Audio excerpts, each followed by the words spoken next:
Un momento, tenemos un mensaje del coautor de este contenido. Nos comparte una nota, quiere dar las gracias.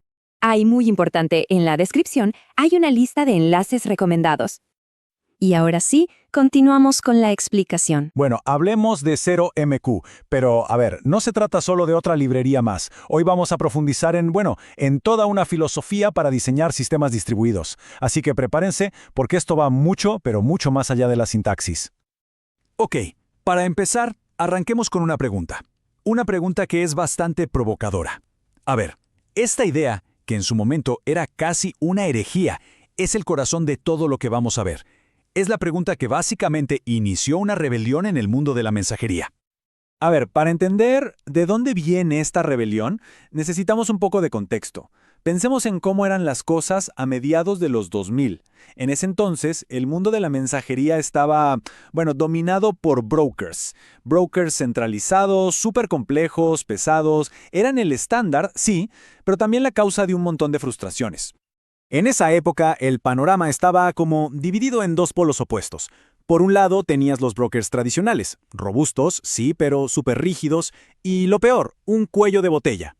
Y por el otro lado, tenías los sockets TCP, flexibilidad total, pero tenías que construir absolutamente todo desde cero. O sea, había un vacío gigantesco justo en el medio. Y justamente de esa frustración, de ese vacío, es que nace 0MQ. Pero ojo, no como una versión mejorada de los brokers que ya existían. No. Fue un rechazo total a la idea de que se necesitaba un intermediario central. Fue literalmente una rebelión contra las reglas del juego. Y aquí entra nuestro protagonista, Peter Hitchens. Su revelación fue simple, pero a la vez súper profunda. El problema central no era cómo construir un broker mejor. El problema era el broker en sí mismo. La centralización. Ese era el verdadero enemigo. Entonces, ¿qué es exactamente 0MQ? Bueno, la mejor analogía, y me encanta, es la de las piezas de Lego. No es un edificio prefabricado como un broker, ni tampoco son ladrillos sueltos como los sockets. Te da componentes inteligentes, de altísimo rendimiento, para que construyas tus propias arquitecturas de comunicación. La idea es mover la inteligencia a los extremos de la red. Y esto no fue una idea de un día para el otro, ¿eh? 0MQ ha madurado un montón con los años. Empezó como una prueba de concepto allá por 2007. Después se hizo súper popular en ambientes de muy alto rendimiento, hasta que se convirtió en el estándar robusto y seguro que es hoy con la versión 4.x. Bueno, ya entendimos el porqué de 0MQ. Ahora vamos a ver el cómo. Y es que 0MQ no te da un simple canal de comunicación y ya. Te ofrece patrones. Pensemos en ellos como coreografías de mensajería ya listas para usar que resuelven problemas súper comunes. Vamos a revisar los tres fundamentales. Empecemos con el más básico de todos. Petición-respuesta, o rec/rep. Es súper simple. Imaginen una conversación muy estricta. Uno pregunta, el otro responde. Y punto. El cliente envía una petición y se queda esperando la respuesta. No puede hacer nada más hasta que le respondan. O sea, es un ciclo totalmente síncrono y bloqueante. Pero acá viene lo interesante, y es una advertencia importante. La simplicidad de REX-REP es en realidad una trampa. Si lo usas así nomás en un servidor, estás creando un cuello de botella gigante, porque solo puede atender a un cliente a la vez. Y si se te ocurre encadenar varios servicios con este patrón, eso se llama cascada síncrona, y es, créanme, una receta para el desastre. Pasemos al siguiente. Publicación-suscripción, o POP/sub. La mejor forma de verlo es como un megáfono. Hay un publicador que básicamente grita mensajes con una etiqueta, con un tópico. Y después hay un montón de suscriptores escuchando, pero solo reciben los mensajes de los tópicos que a ellos les interesan. Es el patrón ideal para distribuir datos de uno hacia muchos. Pero ojo, acá también hay detalles clave. Por diseño, si un suscriptor es muy lento, 0MQ simplemente va a tirar los mensajes. Así de simple. ¿Por qué? Para proteger al publicador y que no se bloquee. Además, está el problema clásico de sincronización. Si un suscriptor se conecta un milisegundo tarde, ¡puf!, se perdió los primeros mensajes. Hay que tener un plan para sincronizarlos. Y por último, tenemos el patrón de tubería, también conocido como push/pull. Esta es, digamos, la línea de ensamblaje de 0MQ. Hay un socket push que va repartiendo tareas, de forma equitativa, a un grupo de trabajadores pull. Es la forma perfecta de paralelizar el trabajo y escalar la capacidad de procesamiento de forma horizontal. Muy bien, ya conocemos las herramientas. Pero la verdadera maestría, la mentalidad de alguien con experiencia no está en saber cómo usar una herramienta, sino en saber cuándo no hay que usarla. Y es acá donde se ve la diferencia. A ver, esta tabla es clave. Comparemos cara a cara. ¿Se necesita que los mensajes sobrevivan si se reinicia el sistema? Bueno, un broker tradicional te lo da de fábrica. Con ZeroMQ, eso lo tienes que programar.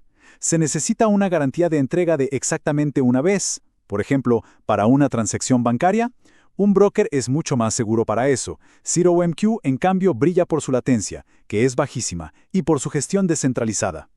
Entonces, la conclusión es esta, y es muy clara.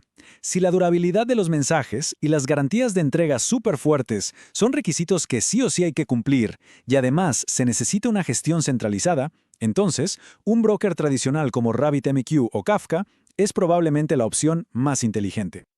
Ok, ZeroMQ es increíblemente poderoso, pero ese poder viene con la responsabilidad de usarlo bien. Así que vamos a ver ahora los antipatrones más comunes, esos errores que, de alguna forma, delatan a quien recién empieza. El primero, y para mí el más grave, es la cascada síncrona. Ya lo mencionamos antes. Encadenar servicios con el patrón rec-rep crea un sistema súper frágil. Si un solo servicio falla o se pone lento, se detiene toda la cadena.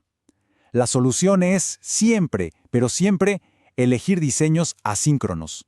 El segundo es ese problema de sincronización en PubSub, que es bastante sutil. Si el publicador empieza a mandar datos apenas arranca, los suscriptores que se están conectando en ese momento se van a perder los primeros mensajes. Siempre se necesita o una pequeña pausa o un mecanismo de sincronización bien claro. Y por último, un error de topología que es fundamental. La regla de oro es bien simple. Por cada canal de comunicación, un solo extremo hace bind, uno solo. Y todos los demás, que son los clientes dinámicos, se conectan a él con connect. Intentar hacer bind en los dos lados es un error súper común que sencillamente no va a funcionar. Esta frase, que es una adaptación de algo que se dice mucho en la comunidad de ZeroMQ, lo resume todo a la perfección. La herramienta no te protege de tus propios errores. Te da herramientas súper afiladas, muy poderosas, y confía en que las vas a usar para construir cosas elegantes y no para crear un sistema que se rompa con solo mirarlo. Bueno, hemos recorrido la historia, la filosofía, los patrones y también las trampas. ZeroMQ es mucho más que código, es una forma de pensar. Así que la pregunta final no es qué es, sino, con todo este conocimiento, ¿qué se va a construir ahora? ¿Quieren seguir la conversación? Aquí les muestro cómo se puede participar. Y ahora que terminamos, la pregunta es, ¿qué sigue? Vamos a verlo. Son 3 pasos bien sencillos para sumarse a esta comunidad. Lo primero, suscribirse. Así no se pierden nada de lo que viene. Segundo, la interacción. La opinión de todos es súper valiosa para nosotros. Un me gusta o no me gusta nos dice muchísimo sobre qué funciona. Y la crítica constructiva es clave. Así es como mejoramos, todos juntos. Y tercero, dense una vuelta por la descripción para encontrar más detalles. Ahí hay enlaces y recursos muy buenos recomendados por el coautor. Ahora la decisión es suya. ¿Cuál será el primer paso?